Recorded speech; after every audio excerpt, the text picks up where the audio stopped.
Welcome, everybody, to a new SE review show where we're going to take a look at one of my talks that I did with Reid, Nice Wonder, at the Dartmouth campus, was it, Reid? Is that where it was? That's right, in Hanover. Cool. We flew across the country, and Peter Boghossian was doing a tour, and Reid was very kind to invite me along with him to help him with camera equipment and stuff. And boy, it was quite a journey.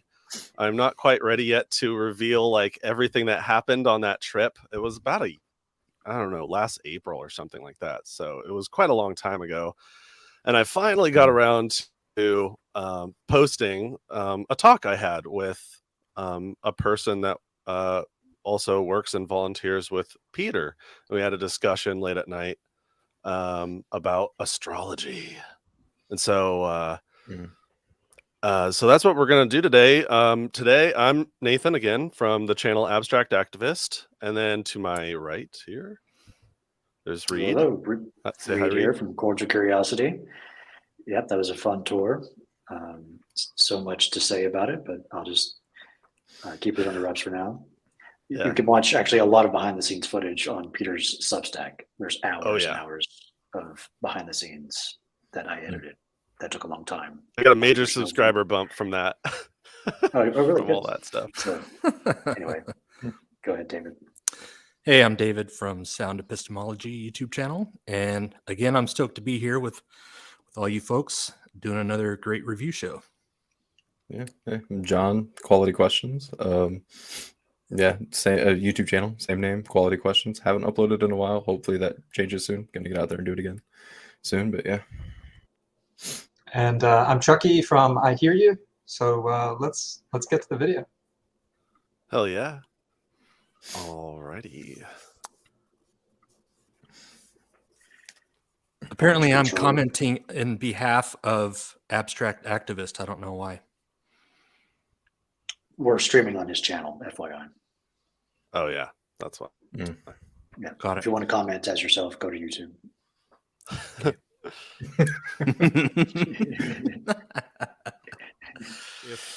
Before I really dig into it, if you found that this reason wasn't adequate, how much would your number drop? That might kind of like my lived experience. Yeah, would your number drop from an 8.5 to some lower number? Yeah, for sure. What? Just throw out off the top of your head. What do you think it might be? So.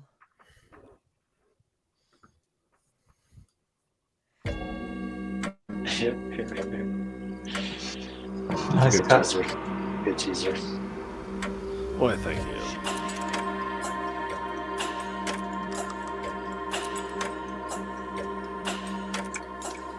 So I find that there's several things that hinder SE performance, and one is alcohol. Let's just do a quick and something. two is an audience. Yeah, Whenever there's somebody looming over my shoulder, it's kind of intimate. it is deeply intimate, and especially because the vulnerability of silence is far more deafening when I embrace the pause in a room full of people than if I embrace a pause between just me and someone else.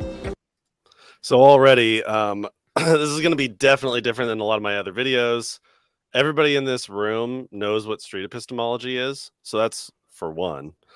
Not everybody does when I talk to them. And for two, it's like late at night, and I'm already pointing out that like we're at a disadvantage to do some real reflection, which is what I believe street epistemology is really good for, is to help us reflect and to listen to one another.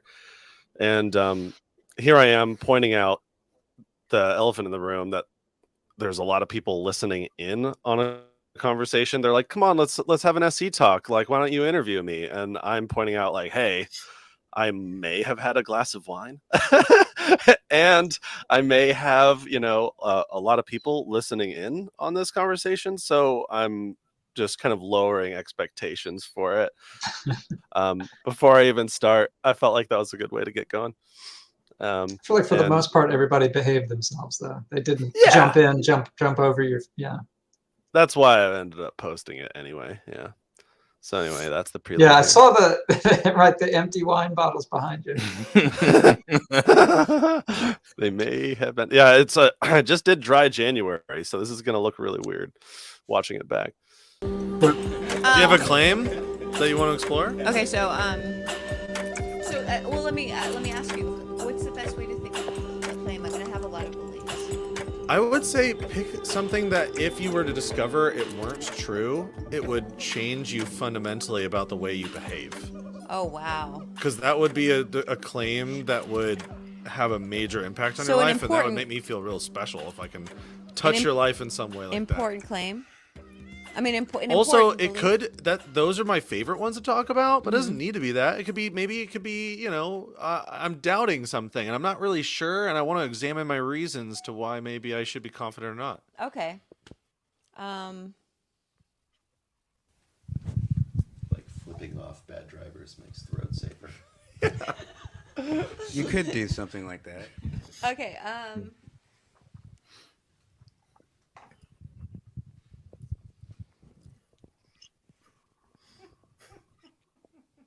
Nice, good reflection there.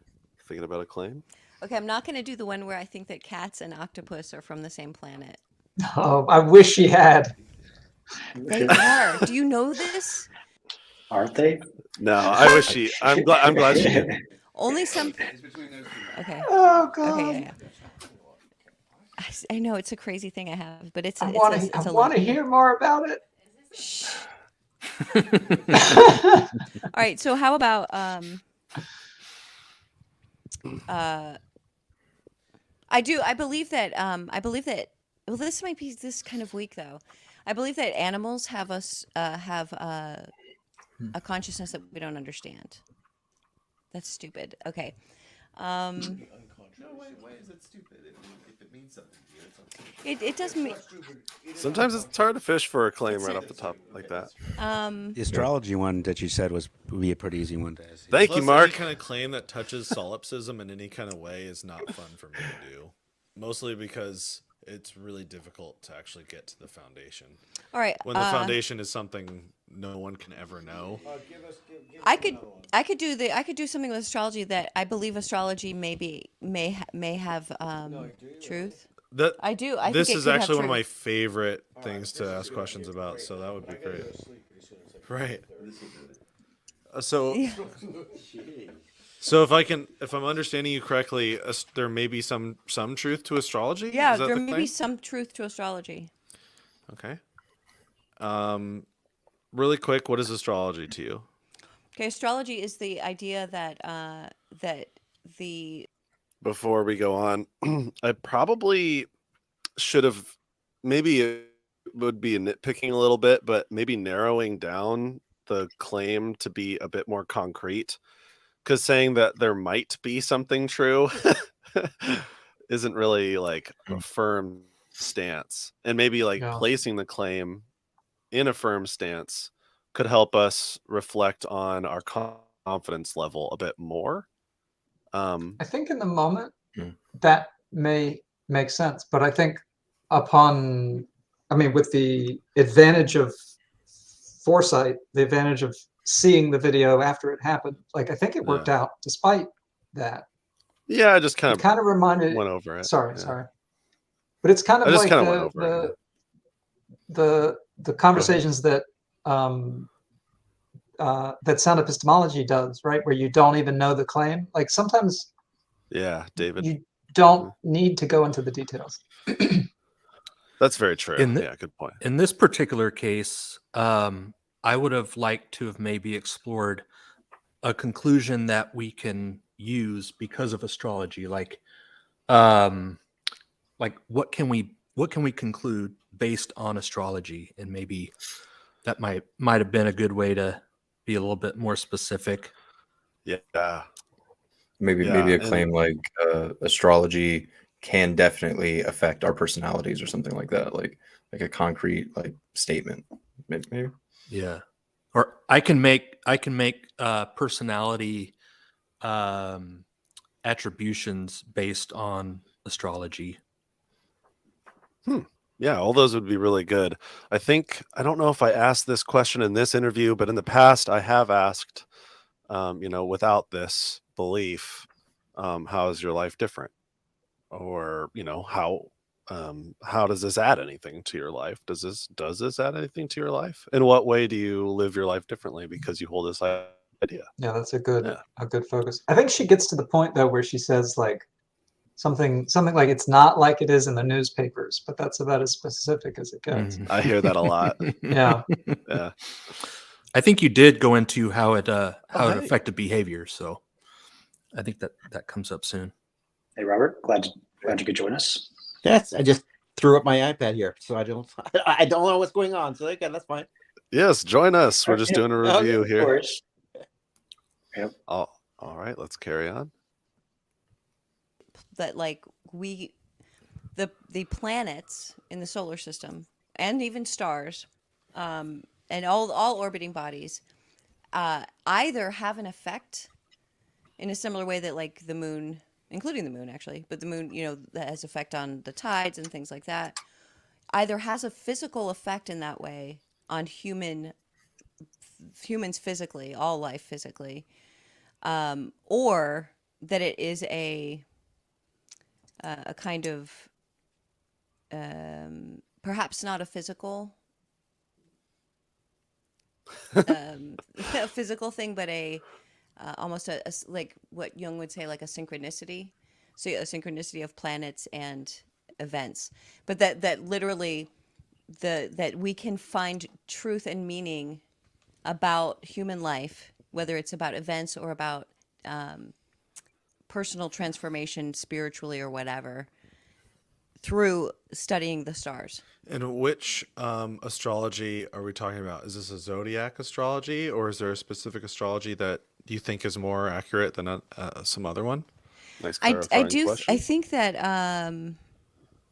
that's a really good question, because there are several different. It's like the Chinese zodiac, and then there's the Hindu is the Vedic astrology Right. is. There's the Babylonians that did their Yeah. sign. And there's just the kind of what's called I can't remember what it's called, but it's basically like Greek astrology, but it has another name. They don't call it Greek, but the old stuff from the Greek times. Yeah. Which one would you say has the best stake in your particular claim? In my particular claim, what's called Western astrology is what I know best, although. So like the zodiac? So the zodiac. Okay. Although Vedic astrology does seem to potentially, I've studied it a little bit, or I've read some stuff about it. My mom was really into that as well, so Okay. I was influenced by it. But anyway, Vedic astrology does seem to have more literal, predictive stuff about it. Okay, I think I have a fairly good semblance of how you're conceptualizing the claim. So I'm going to ask the same kind of questions that I presented earlier. On a scale between 1 and 100, or Yes. 1 and 10, or whatever kind of scale you want, Okay. how important is it for you to believe in things that are true? I mean, 9. 9 out of 10? Okay, 9.5. Oh no, I shouldn't have said it. Yeah, shut up. A little bit of bias there. No, it's a 10 for sure. It's a 10. Are you sure? See how quickly we are to influence when there's other people listening in. Yeah. Yeah. Peter's on the couch And- over there listening in to the my style of interviewing, and I asked the how important is truth question on a scale, and he responds with wow, and her number And changes they right away. do I understand right in that she works for him? Yeah, I think so. So that's kind of a even more of a power sort of thing. Like, wow. There Oh, I might guess I'm a be, yeah. 10. Yeah. Right. How easy it is for others to influence you, and how easy it is for you to be influenced by the people around you. I'm kind of iffy on the doing SE in front of a live audience. Yeah. Um, Especially your boss. yeah, I avoid it, but I mean, Right. it could be useful. Yeah. Well, I I shouldn't have said anything. Pretend I didn't say that. no, That's I when you community affects you. Yeah. Yeah, there's a little bit of peer pressure. Yeah, with the group. Go back tonight. Go back Or even no, pointing it I don't. out. I mean, no. The truth is that I do want to believe things that are true. Let's say there might be some hesitation. Where do you think the hesitation comes from? To believe things that are true? all the way to a 10. I think that it's possible that that knowing all truth could be really depressing. I really I'll be like honest. that question. That's where I'm Nathan. like, I don't mind if some of isn't my because that question's like a nice open-ended question. Yeah. And Imagine she that there was might be. hesitant. Yeah, and she was Yeah. right. So this Yeah. was a great way to explore Yeah. where we think the hesitation maybe come from. Without putting pressure on her. Why are you at a 9? Why are you at a 10? It's just like if there was hesitancy. Right. And honestly, Yeah. that might be one of the more important areas to explore in a street epistemology interview. Are there roadblocks or psychological influences that we may have and aren't aware of them? Or maybe we are aware of them and we have a hard time admitting it. Or, it's just an opportunity to reflect on what could be roadblocks getting in the way of helping us attain what's true. fantasies are not true. So I don't always do this thought experiment, but I think I'm going to try it now just because it is one of my favorite thought experiments. Imagine before us, we have in the middle between you and I, a box of truth. Okay. And we can ask this box any question we want. Yeah. Any question at all. Is there any question? And when it's like Pandora's box, when you ask it, and then when you open it up and you look inside, it gives you everything that you need to see to believe something is or is not the case. And it gives you all the reasons why you should believe it or not believe it. Oh, wow. Is there any question at all you would not ask the box? Yes. What would that be? Like, I don't want to know.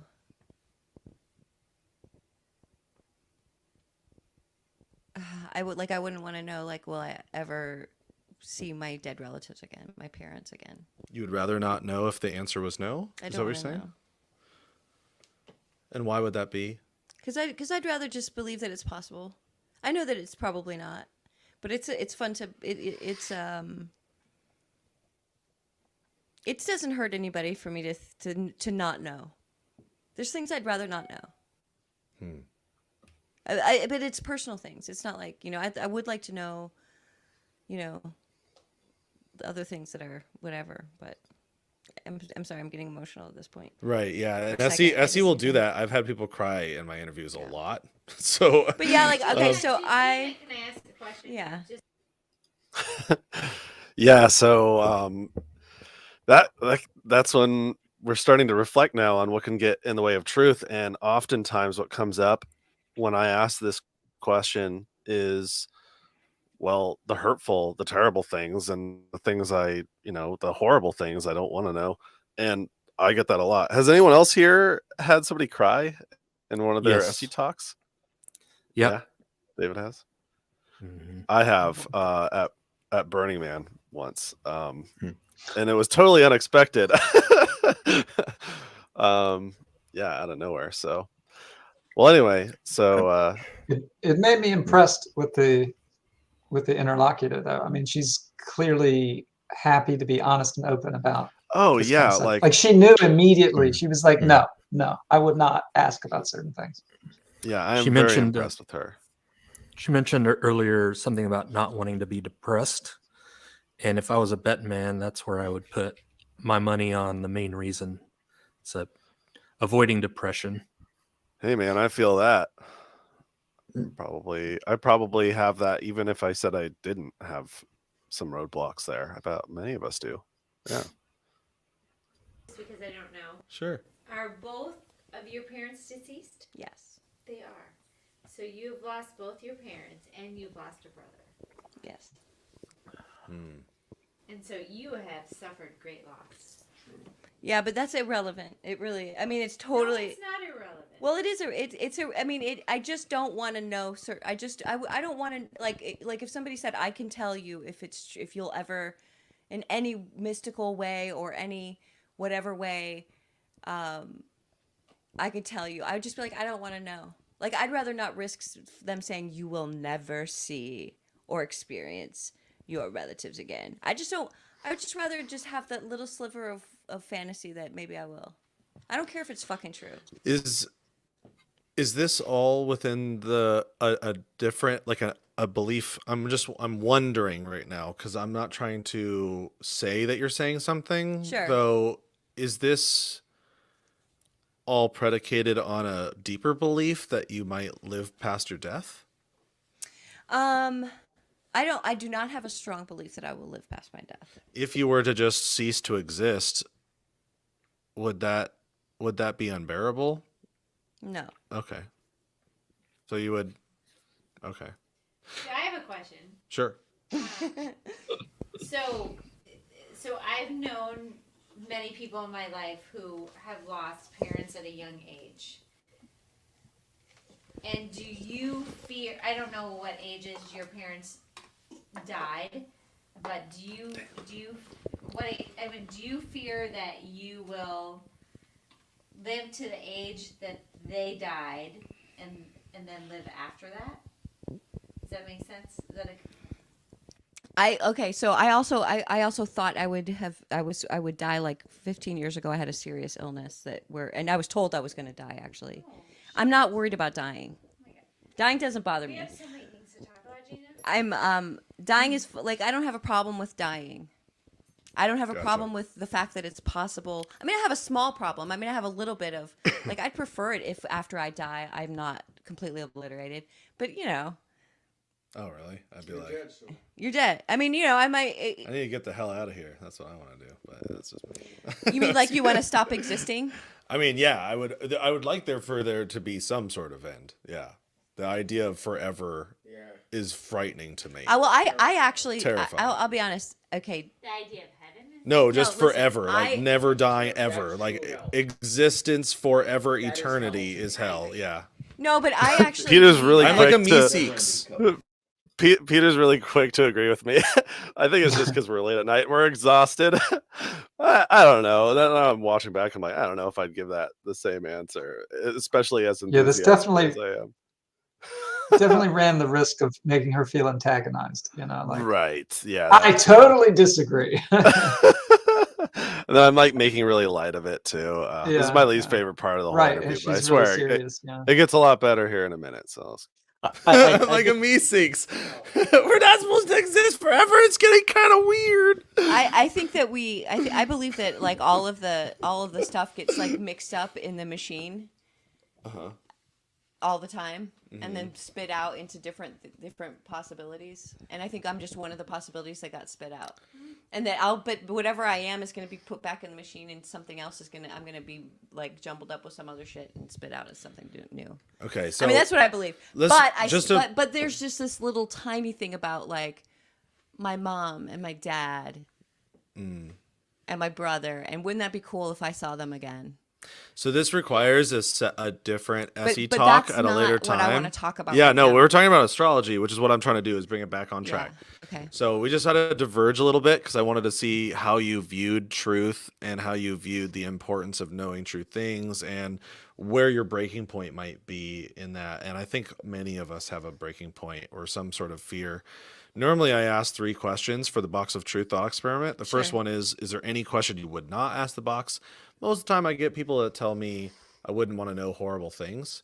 The second question is, if the box could only lower your confidence and it could not reveal new information to you, it can only lower things for which you are already confident. Is there then any question you wouldn't ask the box? But you've already answered that with your first one.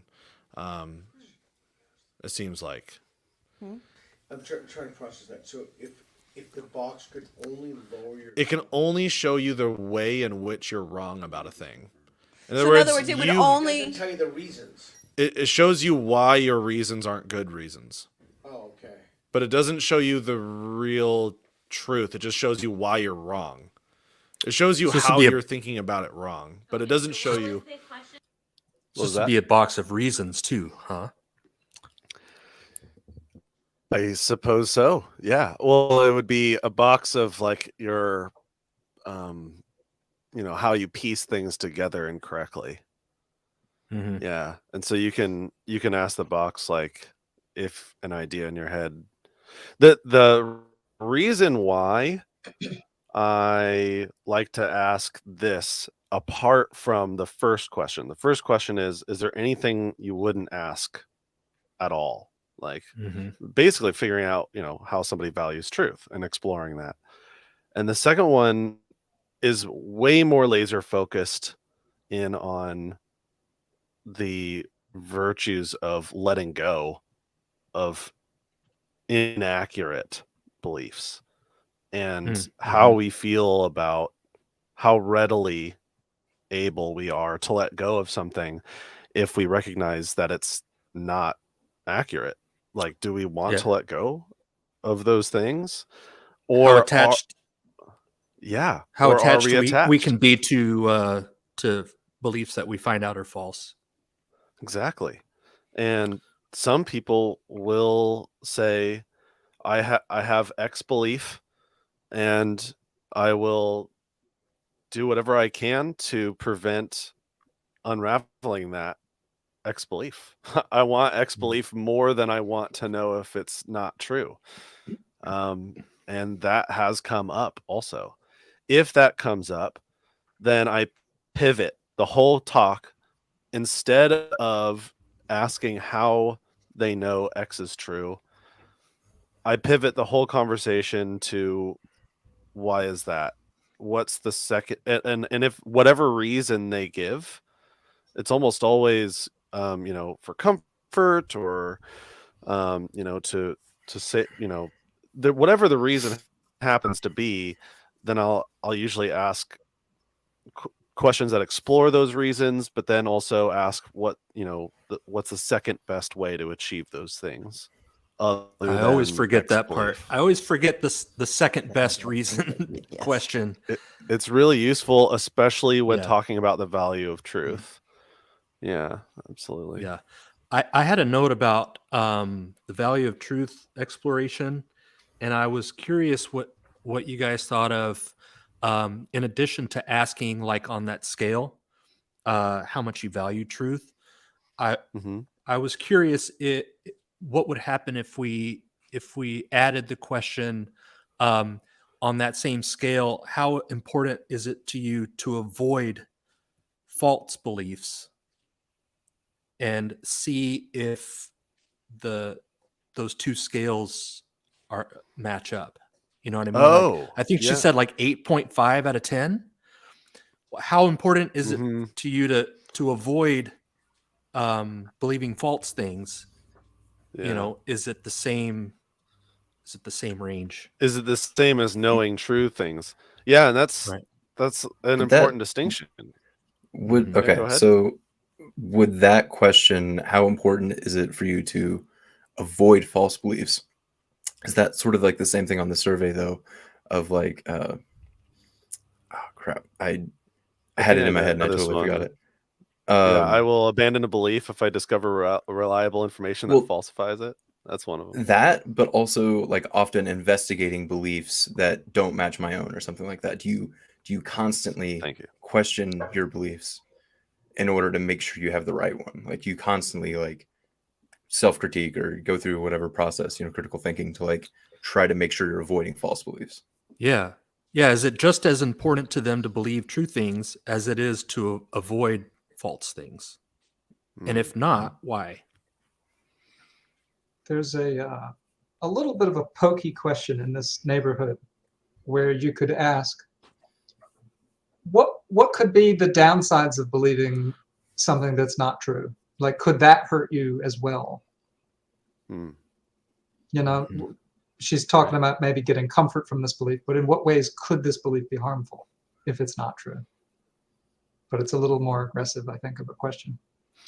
One thing to do to soften that blow would be form it in how they want their community to, like, what are the downsides for our community to be believing false things? Like other people, like what are the downsides of other people believing that? Yeah. Because if their false beliefs affect their behavior, that affects us. And so could get into that. I think so that's not so pokey. I think the elephant in the room is telling somebody that you want to avoid saying that a person is wrong. In other words, the the emotional reaction to being told you're wrong, people don't find that intrinsically triggering. So the idea then is having people really stop to really consider what false things are, avoiding false things is kind of the double negative approach. I think that's certainly looking at, and especially in a belief that has possible psychosocial aspect to it. Hearing that they're wrong, it's probably better to rephrase that as an outsider test that somebody else is wrong.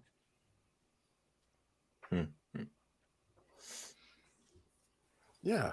All good feedback. All right, let's keep it rolling. Is there any question you wouldn't want to unlearn what you think you've learned? Okay, well, that's the third question? That's the second question. Okay. The third is Okay. there any question? What's your first question for the box? I should have put in a Yoda clip, but I didn't want to get copyright stricken. Would you want to unlearn something you think you? Yeah, if the box could only lower your confidence on the scale, it could not raise it. Is there then any question? Like if you ask it, It to is raise kind your of a confidence, it'll show complicated you. hypothetical. I had a hard But time if you're following it as already well. confident about a thing, it will reveal about your Yeah, psyche. I should probably how work you're on thinking about simplifying it, and how you're thinking is mistaken. It'll show you why you're wrong about a thing. My problem is I'm over-explaining. I could have just said, Maybe. Well, if you've the also got to deal with Peter. Yeah, Like, Gina seemed happy with it. Yeah. Why not just have it be? It'll explain how we know it's true or false, if it's true or false. Because I really wanted the focus. Well, maybe that could work, though. I didn't want the second question to be about knowing something you don't already know yet, like external from yourself. It's more about like learning something internal, like I was wrong. I had this idea about the external world, but Would it work? Would it work if the thought experiment were I magically have a list of all the things you believe that are not true? Oh. Because that may be easier to conceptualize. It's just a list of all the things you're wrong about. Yeah, and it could explain to you inside how the box, you went there's a wrong. list. Yeah. Okay, that could work. Maybe I'll do that next time. Maybe that's simpler. I don't know. Yeah. If you're wrong. If you're wrong. Yeah, and if you're not wrong, it'll show you much. It'll show you like It'll tell you you're not wrong. It'll tell you you're not wrong. It might necessarily get you closer to the truth, but it'll help you avoid being mistaken. That's the second question. But you already kind of answered that with your first. Because obviously that's the thing I wouldn't want to risk lowering my confidence on that. In that, right. So, and the third question is, what's your first question for the box? So that's derailing this a little bit. So let's get back on track with the astrology thing. Yeah. Okay. So now that I've got a good idea of how you view truth, on a scale between 1 and 10, since that was the scale you chose, how confident are you that there's some truth to the zodiac? I suppose was how kind confident of the claim. am I that there's some truth? Yeah, and by some I mean, let's just say typical zodiac, everyday average astrological zodiac sign, and well, you don't the mean things like that go with it. Like, do you don't mean like this when you say typical average?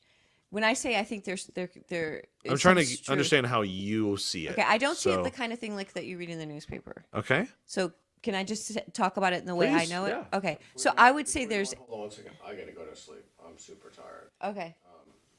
But I wish you all a good night. Okay. Indeed. Indubitably. Thank you, everybody.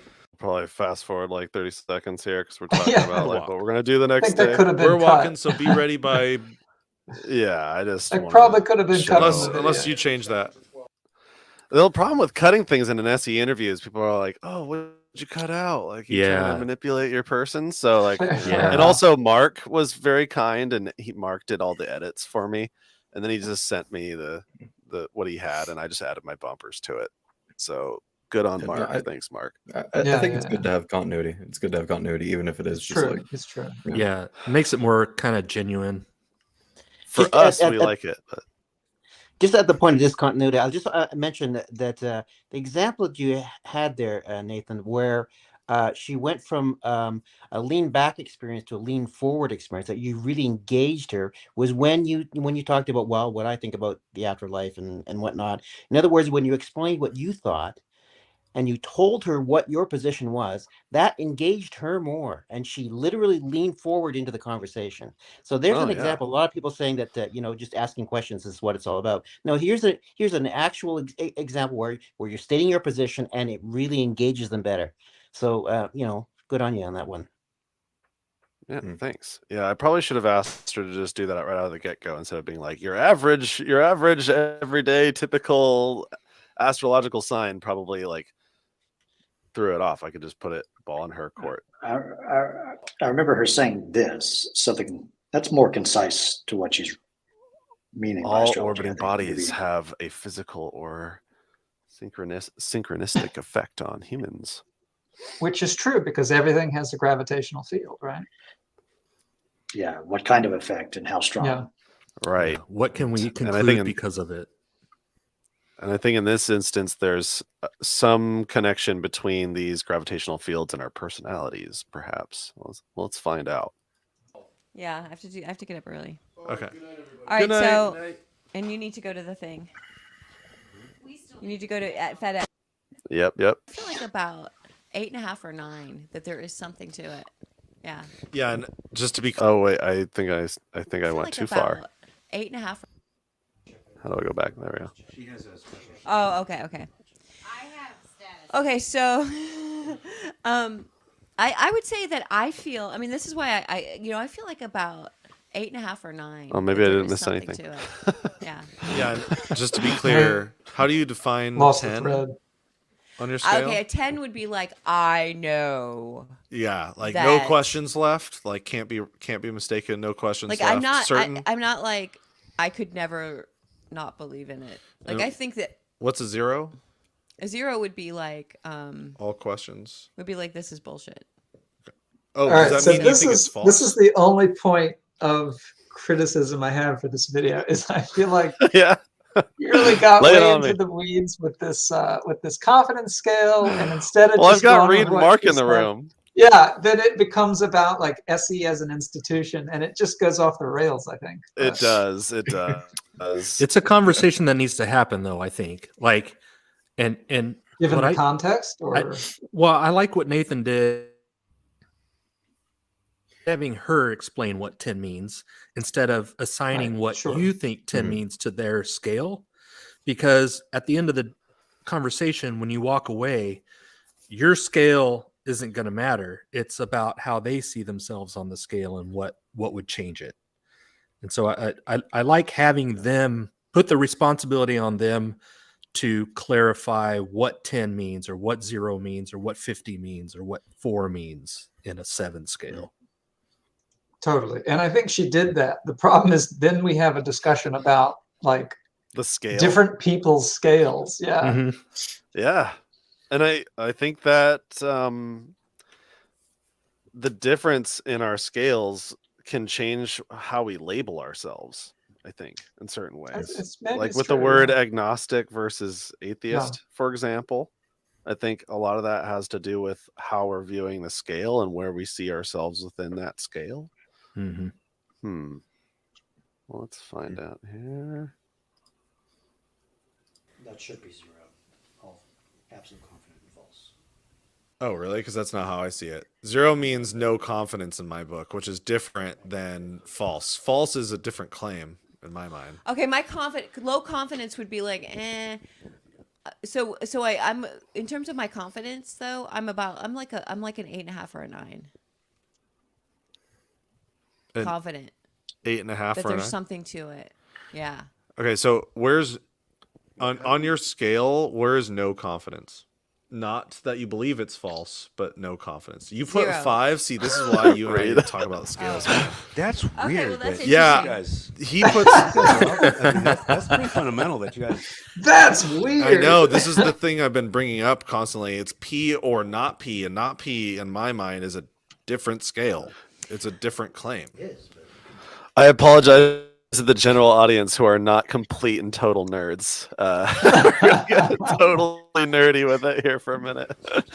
You can, but then why not just change the numbers to -10 to 10?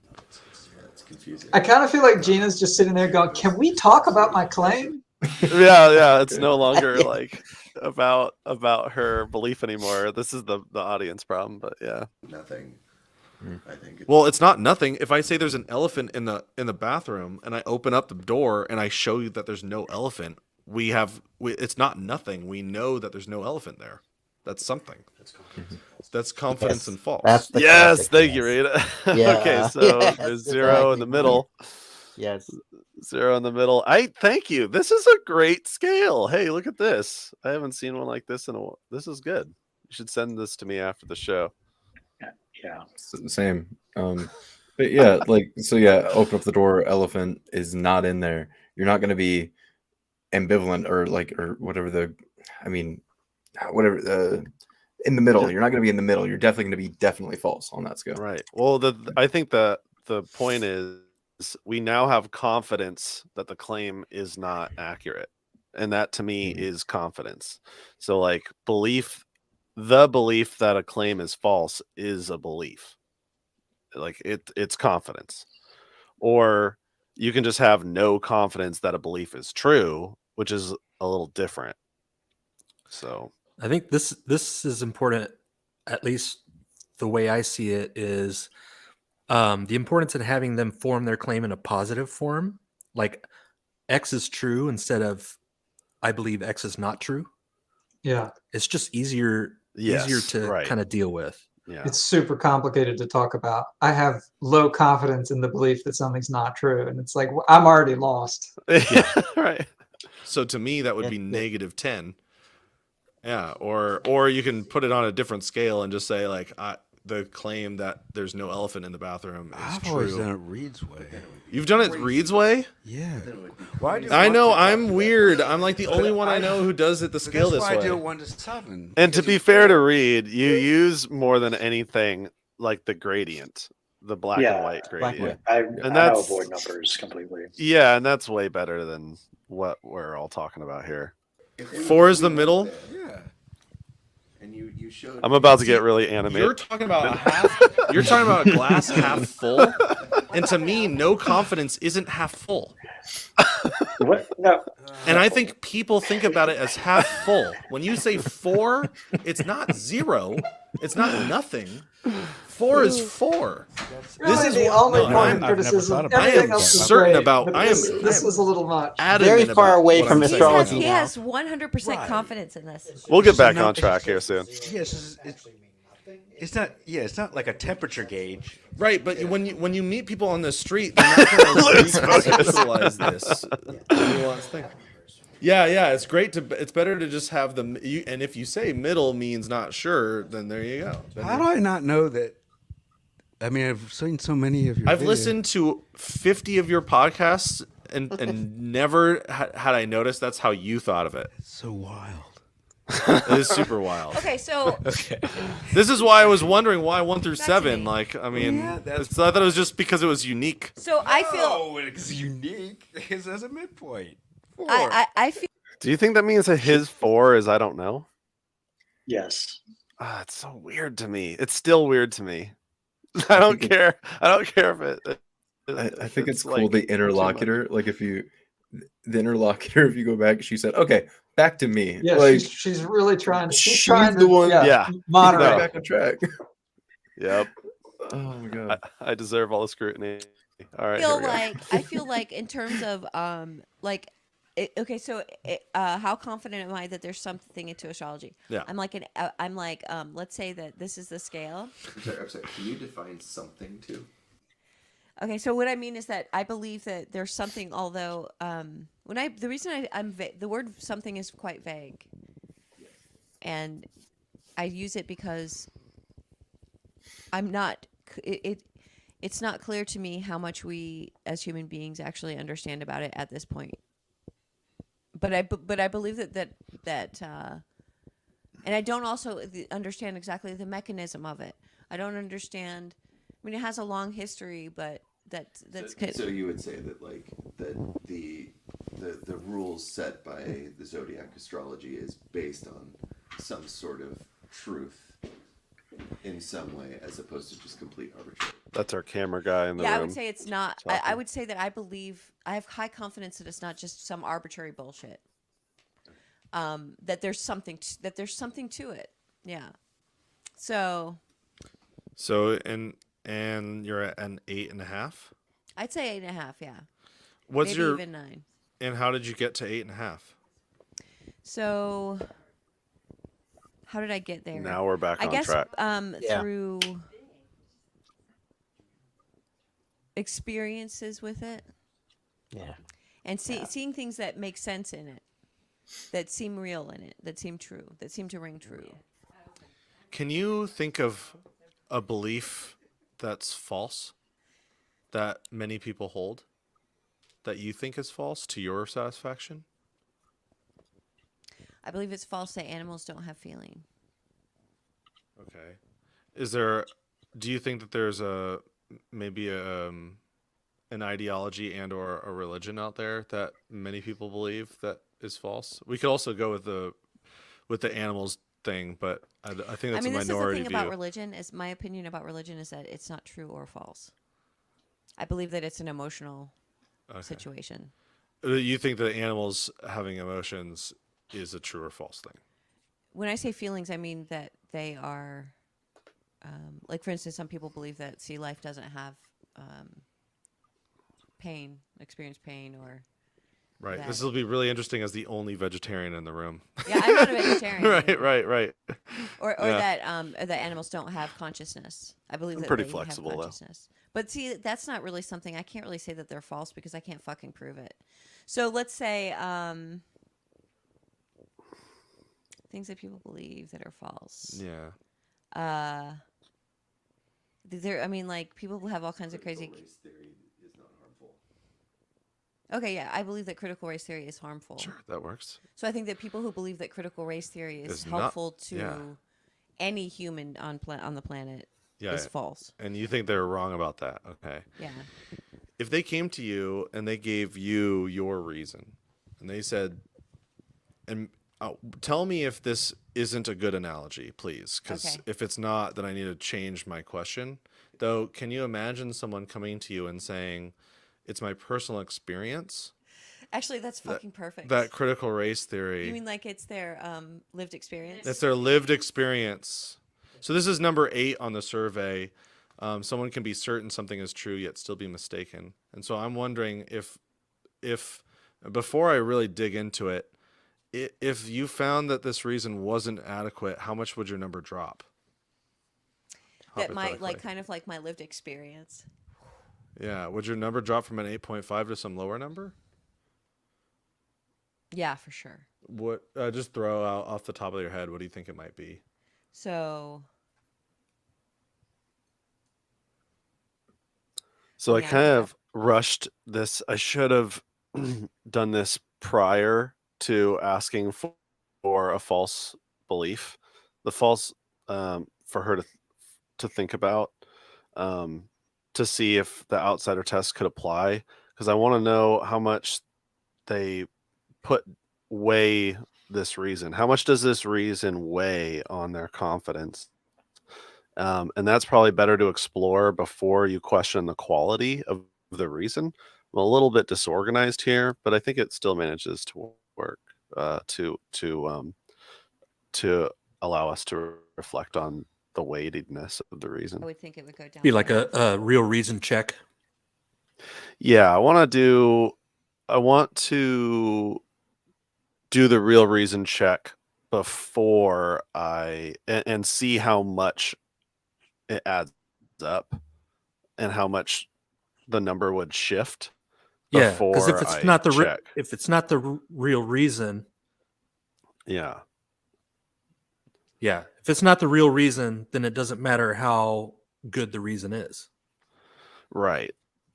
Yeah, you might as well not even question that reason as much. Yeah. Yeah, you also sort of discounted. Right. Discounted the real reason by saying how much would your confidence drop. They could have said my confidence would be unaffected, but you sort of presuppose in your question how much would your confidence drop, saying it's got to drop some. It's got to move in some way. You could perhaps say how much would your confidence be affected in any way, and then then would it drop? Would it drop? Yeah, I mean you can do it that way. Mm-hmm. Yeah. Would it drop at all, or maybe it wouldn't? Yeah. Yeah. Yeah. Mm-hmm. So, yeah, like I wanted to 4, point something 0.2. out actually about this. It's interesting that the conversation continues totally fine without asking what the personal experiences are, and I feel like that's often good the point. case. Like you really don't need to go into what her particular experiences are. You can just talk about it as a thing. Right, because the epistemology is more about, the method used, and I suppose it is epistemology still to go over the actual particular experiences, but it's more so about just in general that there was an experience, and how that, and then just exploring what that, how that weighs is really where the real epistemology is. 5? Yeah, that sounds perfect. Gotcha. And so, asking about the quality of the reason. So it'd probably drop by 5 points. You had is what she personal lived experience with that. And so I'm going to ask you the magic envelope thought experiment question. And the magic envelope says, this reason isn't a good reason. It just says it in there. And it gives you the reason why the reason isn't a good reason. And I hand you the envelope. There you go. What does the envelope say? Oh my god! It would say, I know exactly what it would say. It would say, like, you are projecting all of this. This is such a, I loved this response. Like, she's so honest. Yeah, I really respected her for this, because I can imagine asking someone this and then being like, I can't think of any reason, but she knew immediately. It was fantastic. Right. And honestly, I only asked this question because we've had a prior talk, and like this isn't our first encounter, and we did a survey interview together like the previous week, maybe like a few days prior. And so we've already established good rapport and everything. I only recommend if you're going to ask this question, I'll only do it if your rapport is really good and you have high confidence that the other person's like really honest and things like that, which I did. So when I did that, the question is just like, hey, imagine you are wrong. Develop a hypothesis for why you nonetheless believe. And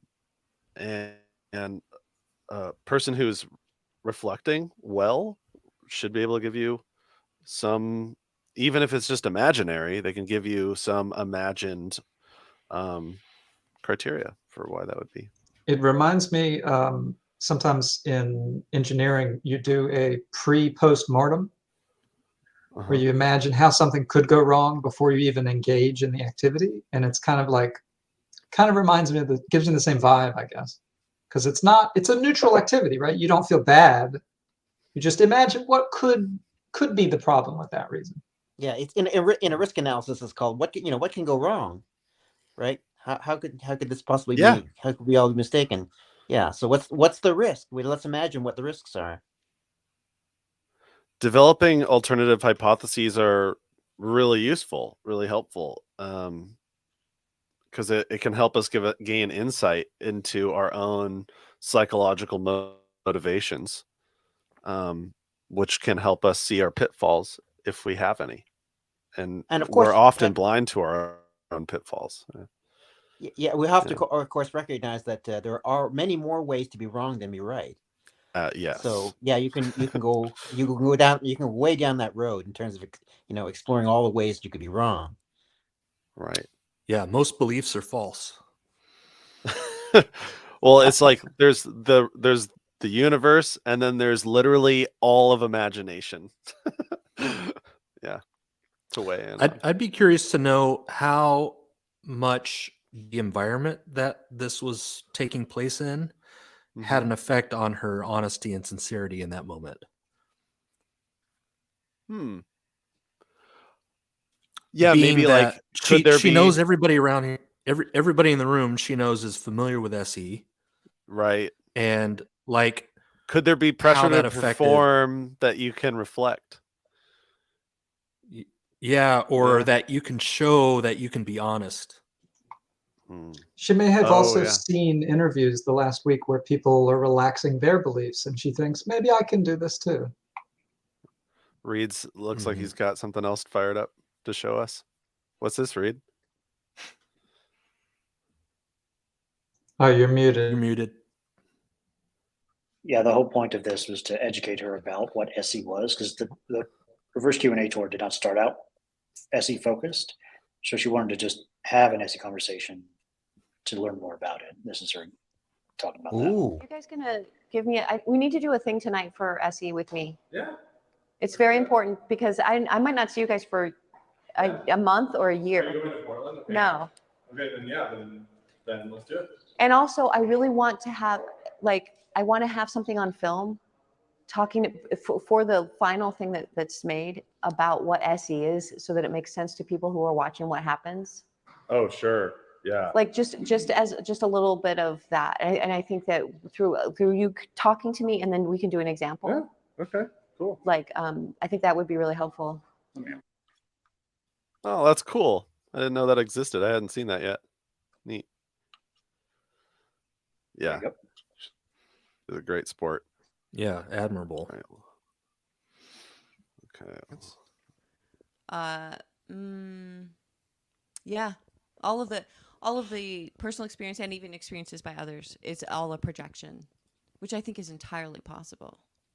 In other words, a projection like where you suspect something, you kind of make it so, and everything feeds into your expected, the bias that you have. You know what I mean? I think that could be absolute. That's what the envelope would say. That's what the letter in the envelope would say. Honestly, I find that I want to reward you for a second to be like, you know how many times I've asked those sorts of questions and people just can't imagine or generate an alternative hypothesis. So I want to really truly commend you for a second, and commend you for actually being able to conjure up some sort of alternative hypothesis for that reason. Because a lot of people struggle. They're so, especially if their number's high, they cannot fathom something that could be an alternative explanation for the reason. So really good kudos to you on that. Thank you. So now we're at a 4.25, and down the ladder we go to see how you stack up to the 8. What's the next biggest reason do you think that gets you to your confidence level? What would be the second biggest reason that gets you to the 4.25?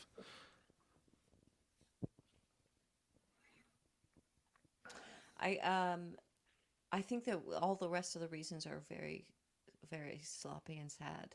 Yeah. Okay. I do. Like, for instance, I like it. There's something attractive about astrology, because once you really get into it, and I know nobody in this room has gotten into it the way I know it, but there is an order to it, and there's a kind of meaning, and a sort of I want to say the word destiny, but I don't. And it can be taken in a couple different ways. But it gives a meaning to human life. It's rooted.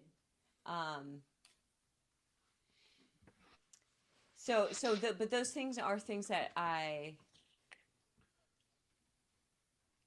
think I find attractive about it. It also has, but it's not the same. It has things like transformation, and it doesn't stick people in a weird place like a lot of religions do. it's so I think those attractive things are not really that strong reasons, but I think that they're definitely probably fill out the bottom 4 points there. You know. Oh, would that drop you all the way to 0? I mean, I think if it you would. took that out? Yeah. Like if it were revealed to me that the order I admire in it, or the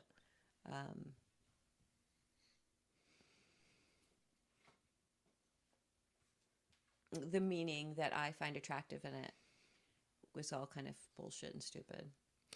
And so just to be clear, it sounds like the last 4.25 of the remaining confidence level resides in an attractiveness to potentially a kind of like enjoyment and maybe even comfort that you might receive from thinking about astrology in this way, and that puts you at a 4.25. Did I rephrase that correctly? No, so we went to 4.25 because my personal lived experience doesn't matter. What does it say? Is that the envelope? That's is that no, my, is it my envelope? That's the answer. No. Answer to life is right there. Yeah. So no, he's right. This is the best question to ask. I just want to make sure I'm paraphrasing it correct. It's Reid's question that he's known for. But I just want to make sure that I summarized it correctly. The 4.25 was, is it a comfort and a meaning that you get? A meaning, it adds meaning to life, and I think that I'm just repeating it back. I'm just mirroring what I think I'm hearing. I think that's true. I think that that's one of the things that you know, like when I don't obsess with it, but I just know so much about it all the time. I can't get rid of it. But yeah, like when I do have conversations about it with people who believe in it, and I talk about the structure and the kind of, it does give meaning to the absurdity of life. It gives a concrete, journey that we're on, blah blah blah, that kind of thing. So this may be a far out question, but what is the second best way to obtain this sort of meaning and enjoyment and fulfillment in your life other than this belief?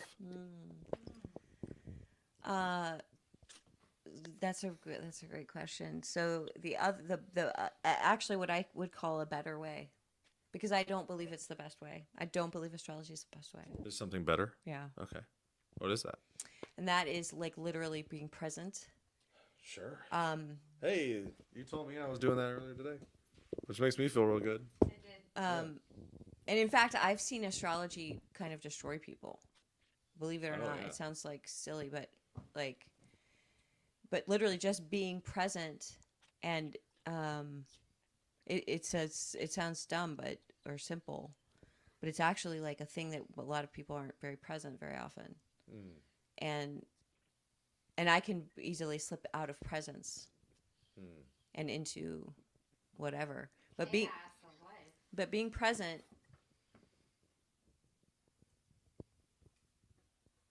is the most meaningful way that I find. Does that make sense? Like, it totally makes sense. As a matter of fact, I'm really happy that you gave me this answer, because I was not so sure how much I should do my survey question that I normally do. And I was going to bring up the survey because you and I already did the survey together at the Holiday Inn. And I know how you fill it out. So like, it was surprising to me to see how you got to 4 on your scale, which to me, by the way, is not less than half. Silly, you guys and your silly scales over here. It's still a half glass full in my view. So I was just okay. So to go to the number 15 on the survey, such a nerd. And I know how you answered it. I Maybe you can tell me how you answer I have it a couple now. just to clarify. Uh-huh. So I want to point out, I like that she said a minute ago, it was a couple minutes ago, but she said, like, when she's down at the 4.25, and she says, if it was revealed to me that, the whole meaning behind it and all of that, the meaning I get from it, the order from it, if it was revealed to me that was bullshit in some way, then she would go further down or lose confidence in it completely. But I think it's really cool. She said if it was revealed to me, like if I were to get new information, my confidence would change. Which that right there, that's money. I like that. But then a couple minutes later, she said, you were clarifying. She was at 8.5, and she went down, and she said, "We're talking about this now because my personal experiences don't matter." And that phrasing kind of like caught me off guard. Like, it's not your personal that they don't. It's not that they don't matter. It's just if you weren't able to rely on that as a reason, where would you be? Might have been helpful to clarify that. Yeah. I don't know.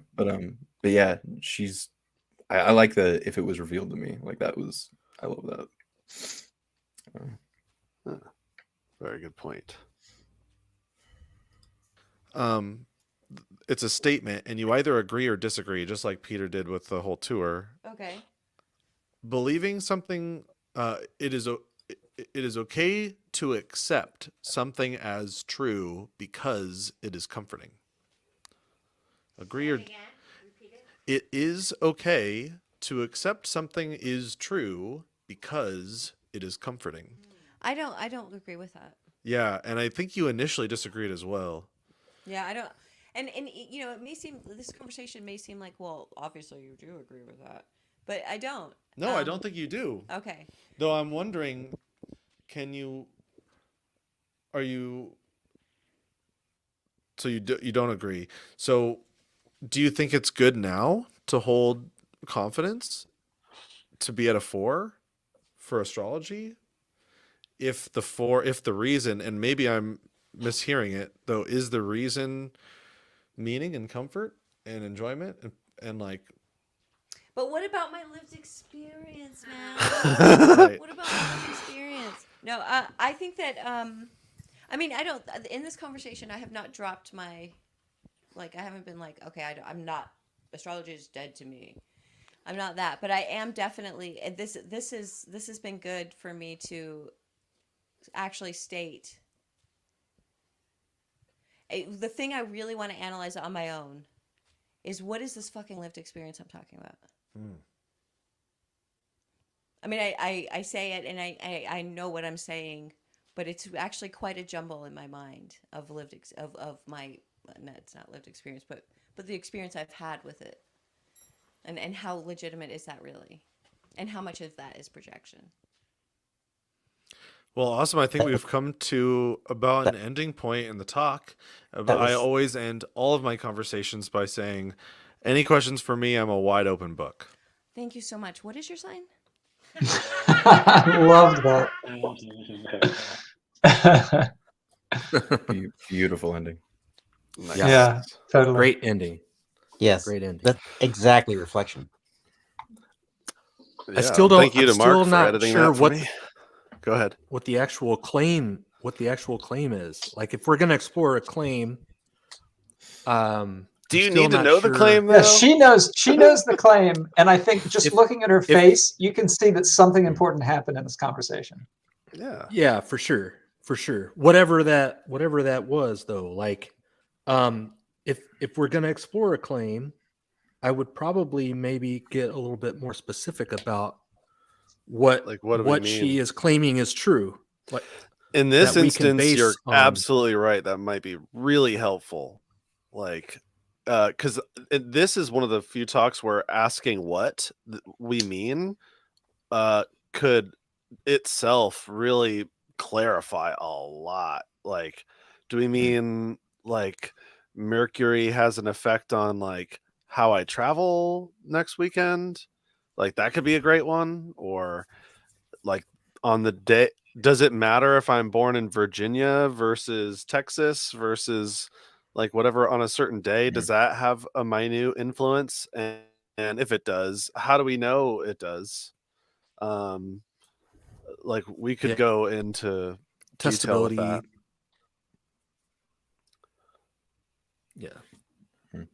Yeah, I think it's awesome, very important. This is great. I think there was a lot of reflection there.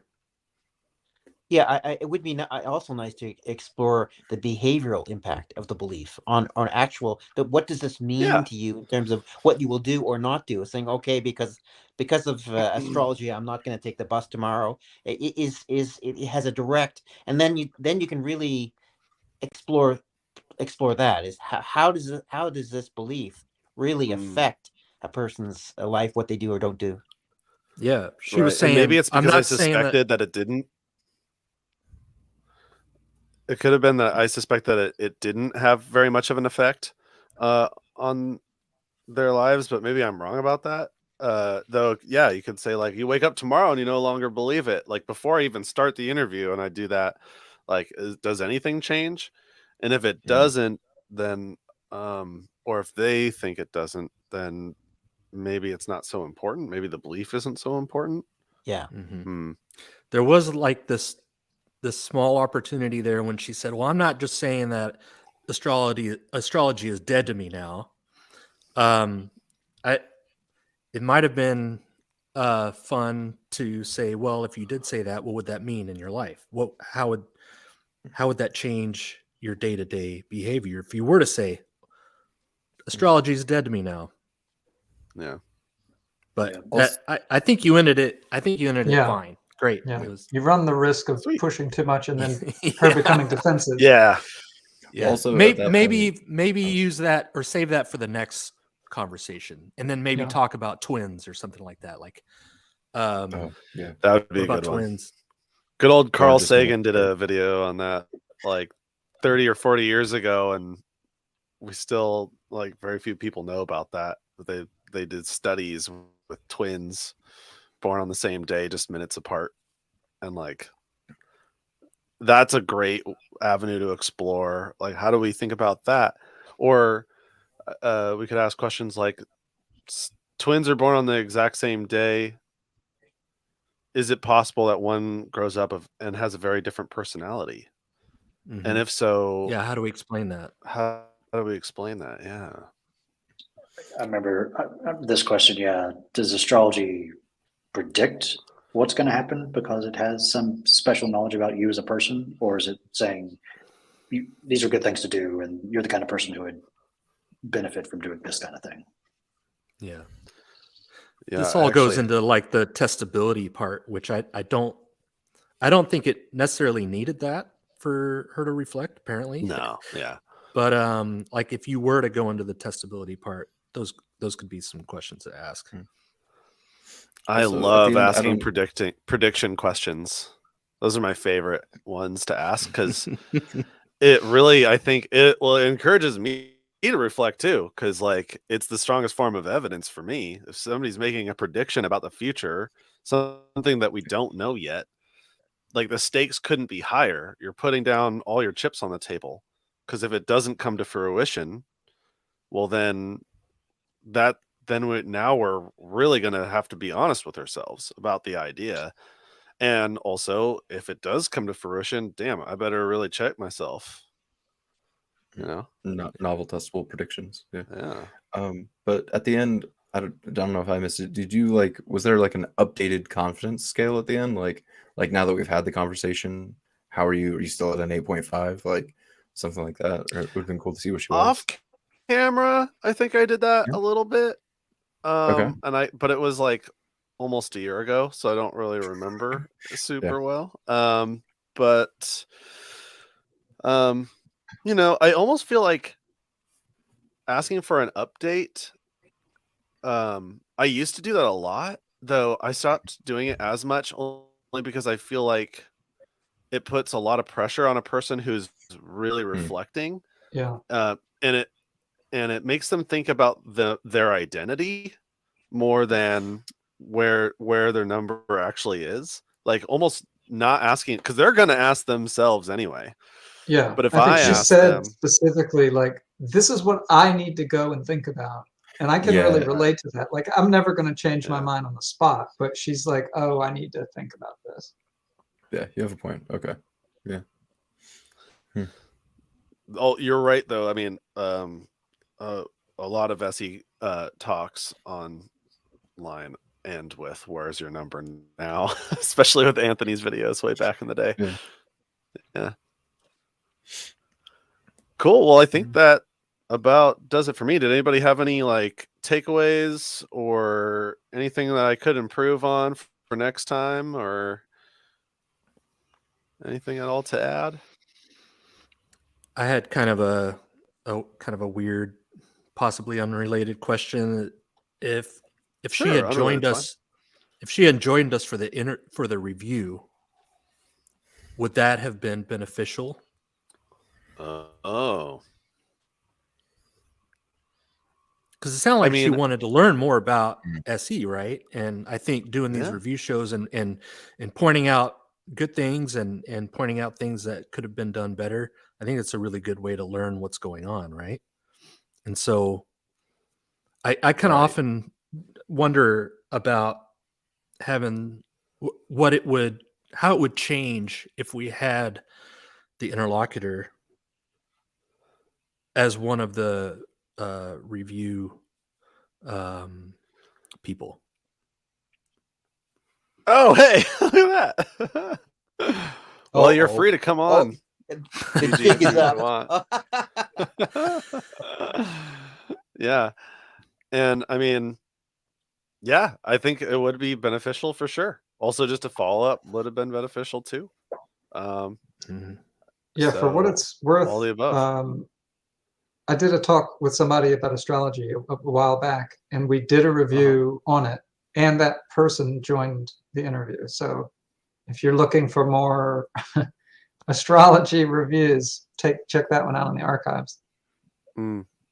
But yeah, that person, it was the same sort of experience, the same sort of thing where I think in the middle of the conversation, there wasn't any change, but I talked with that person, months later, and they're like, I can't hold on to this belief anymore. Like I just don't have a good reason. Right. There's one comment I quickly make is that Nathan, you did naturally do this, perhaps do it more, which is you did explain from time to time what you were doing. Yeah, as I was doing it.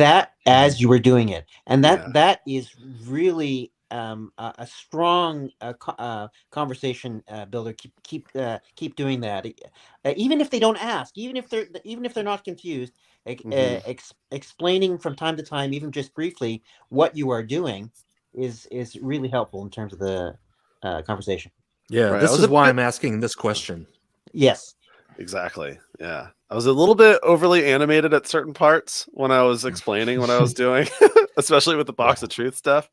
But yeah, I couldn't agree more. Like explaining what I'm doing is like a way to be transparent and show that I'm not there's no like necessarily a hidden agenda.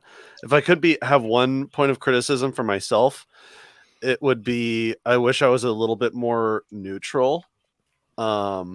I think I did reveal to her before the interview began that I didn't believe in astrology. So I think she may have already known that. So I think that allowed me to be like a little bit more like bombastic, maybe a little bit more aggressive in my tone of voice, and I could have been a little bit more like reserved and like open to what I was hearing a bit more. Maybe, but I think that this conversation was good. I don't mean good for her in like a prescriptive way, but I think she had fun. I mean, she is in chat, so maybe she can confirm. But here she is. Here we are. Nice. So, did you enjoy this conversation, Gina? Okay. Oh, wait, you're muted. Yeah, you're muted. So yeah, click the button there. Tell us everything. Yeah. Tell me how mean and bad I am. Oh no, your mic is still not on. Still muted. I wonder if there's. Oh wait, there we go. Yeah, try talking now. Oh. No, maybe. Do you know sign language? Settings thing. Yeah, there's a settings button at the bottom. Audio settings. Audio settings. This is live TV, people. Oh, just thumbs up. That works. That's not as good as hearing it. But... Oh my God. It's like, hey, I'm watching the review. Oh, So yeah, if you can't get your mic to work, so it sounds like you enjoyed the conversation with Nathan. Yeah. Okay. Yeah. Thumbs up. I think that's the all we most need to important know. thing. You know, it's like these are real conversations with real people, and yeah. Yes, on a scale from -100 to +100, with Nathan being bombastic. Wait, what did that say? I missed that. What? Am I say it again? No, I think the banner said something or Okay. something. I don't know. Oh darn! Well, if only I could hear. Well, I can see you. Just wave and all that.